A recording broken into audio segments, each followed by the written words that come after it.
Hello, hope all is well in your world. What we're going to do is, in this video, look at the derivative of a natural log function where properties can be used to find the derivative.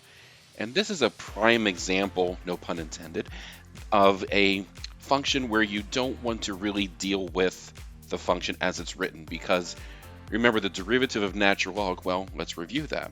The derivative of the natural log of u is 1 over u times the derivative of u. I really don't want to deal with the derivative of x divided by the square root of 2x plus 1 because that's going to involve a quotient rule. It's actually quite complicated.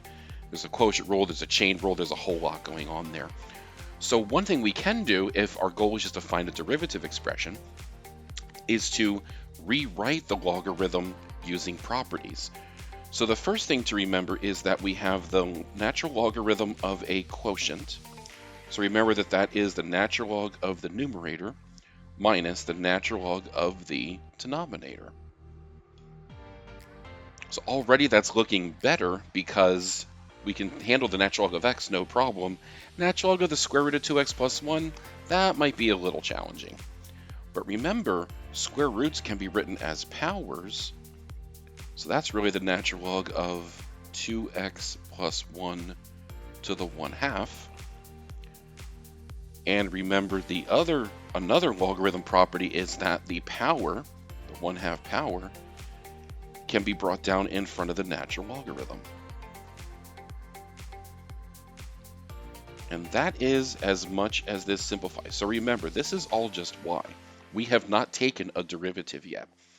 So now our goal is to find the derivative of this function, but now, so we have dy dx equals the derivative of the natural log of x, which is 1 over x, minus, now that's 1/2 times the natural log, so that means the constant multiple rule is in effect here. It's going to be 1/2 times whatever the derivative of natural log of 2x plus 1 is.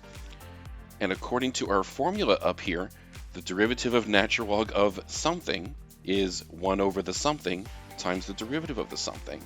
So this is 1 over the something, 1 over 2x plus 1, times the derivative of 2x plus 1, which is 2.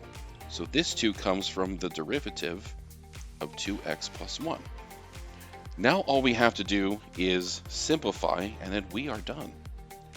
So dy dx is equal to, well, so the 1 over x is out there on its own.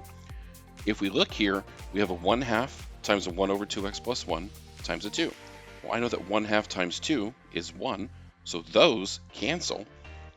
And we're left with 1 over x minus 1 over 2x plus 1. And that is a perfectly simplified expression for the derivative. And there we have it. Using logarithm properties makes derivatives much simpler, at least when we have a product, quotient, or power inside of the natural logarithm.